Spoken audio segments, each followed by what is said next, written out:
Well now, haven't seen too many of these recently. I just want to celebrate another game they're winning. I just want to celebrate. Sens win 4-3 in overtime over the Dallas Stars. How are the young guys now? I finally did it! I scored again! Quit taking penalties! The Sens are gonna blow this game. Way to tie up the stick in front. Not. Well done. Just well done. You better believe we're gonna be having a penalty chat at the end of this one. What a time to be alive! What a long and brutal season that was. This team, man! You know, considering that was the 6th place team in the league against the 29th place team in the league, Ottawa actually played pretty well, and for stretches of the game, actually looked like the better team. Of course, there were also parts where I'm thinking, man, Ottawa's just barely hanging on here. But they played pretty well and managed to get to overtime, then picked up the extra point in overtime, so you can't complain too much. As always though, let's kick things off with lineup changes. With this contest being the second of back-to-back games for the Sens, they made just a single change to their lineup, and that came in goal, where Marcus Hogberg was given the night off after being pulled in the second period the night prior, and Craig Anderson got the start, who was excellent in the second half of the game against the Leafs. Unfortunately, some really bad luck put the Sens behind very early in this contest. Barely 3 minutes in, the Stars have the puck in the Sens zone. John Klingberg fires a shot from the point that's going well wide of the net, bounces off the skate of Nikita Zaitsev in front, goes over the glove of Craig Anderson, in the goal, and Dallas has a 1-0 lead. What exactly are you supposed to do about that? That's just a brutal bounce. Fortunately, 4 minutes later, the Sens get on the board and tie the game. With the Sens on the power play, they pull off an excellent passing play to tie the game. Duclair goes across the ice on the blue line to Batherson. Batherson goes down to the hash marks to Chabot. Chabot goes down to the goal mouth to Tkachuk, who one-times the pass into the slot to Pajot, who one-times won by Hudobin, and just like that, we're tied at 1. A lot has been made this season about Ottawa's power play, and rightfully so. It's been not very good for most of the season, but this was a really impressive goal. It snapped an 0-for-13 streak for the Sens over their last 5 games, and actually made it look like they knew what they were doing on the power play. Oh, and Pajot scored, so that means Pajot, Pajot, Pajot, Pajot. And then with under 2 minutes left in the period, the Sens take their first lead of the game. Chabot and Pajot work a give and go at the blue line. They switch spots and Pajot's at the blue line. He fires a shot towards the goal, doesn't get there, goes across the ice to Duclair. He fires a shot on goal, it's stopped. Duclair gets his own rebound, throws a backhand pass across the ice to a wide open Brady Tkachuk. He puts it in the empty net, and the Sens lead 2-1. You know, considering Duclair finished this game with just 1 assist, I think he deserves a lot of credit for the way he played yesterday. He was really, really good, and probably deserved at least 1, maybe 2 or 3 goals. While he didn't get those, he did get an assist on this goal as he made an excellent play to set up Brady and give the Sens their first lead of the game. Unfortunately,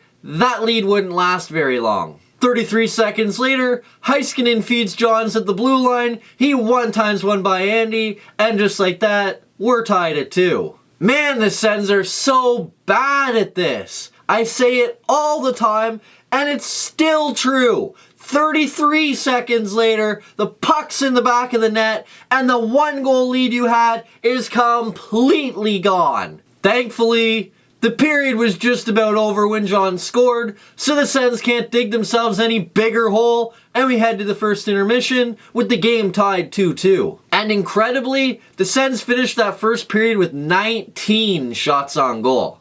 And after a relatively entertaining first period, things kind of quiet down in the second, as neither team finds the back of the net, and we head to the third with the game still tied 2-2. And then almost exactly halfway through the third period, the Sens take their second lead of the hockey game. Batherson fires a shot on goal, Hudobin makes a save, Colin White shovels a backhander across the ice in the slot, it lands on the stick of Tyler Ennis, he taps it in the empty net, and it's 3-2 Ottawa. Colin White got absolutely robbed on this goal. He made an excellent little pass to shovel it over to Tyler Ennis, but somehow the NHL decided this was an unassisted goal. Colin White deserves an assist, but didn't get one, but I remember that he assisted that goal. Come on, NHL, give him his assist back. Regardless, the Sens have the lead, and they hold it for 4 minutes and 50 seconds before Dallas ties the game once again. Joe Pavelski leads the Dallas Stars rush up the ice. He kind of gets lost as the Stars wheel into the zone. Seguin then feeds Pavelski with a pass in the slot. Pavelski absolutely rifles a snipe by Andy,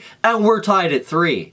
Would have been nice if somebody had picked up Pavelski coming through the slot, but you've got to give him some credit too. What a terrific shot. Andy was in pretty good position to make this save. Pavelski just beat him with a better shot. Fortunately, the Sens are able to hang on from there, and we head to overtime with the game tied at 3. With under a minute and a half left in overtime, Brady Tkachuk forces the Stars turnover at the Sens blue line. He feeds Anisimov, who races in all alone. Anisimov goes forehand, backhand, roofs one over Hudobin, and the Sens win 4-3 in overtime. And Arty has started the party! It wasn't the cleanest of wins, but the Sens stuck with it and finally picked up a win, so I'll take it. Let's just get into good news, bad news. I really liked the Sens' compete effort last night, and that is the good news. 19, 14, 11, and 2. That's the number of shots the Sens took in each period last night. That's 46 total shots on goal. They fell behind on a brutal goal early, but managed to tie the game, then took the lead, and immediately gave the lead up right before the end of a period. They finally get the lead back in the third again, and less than 5 minutes later, give it up again. There were ample opportunities and reasons for the Sens to just shut it down and go home in this game, but they stuck with it, picked up the win, and that is the good news. Now, for the bad news. Twice in this hockey game, the Sens took the lead, and both times within 5 minutes the game was tied, and that is the bad news.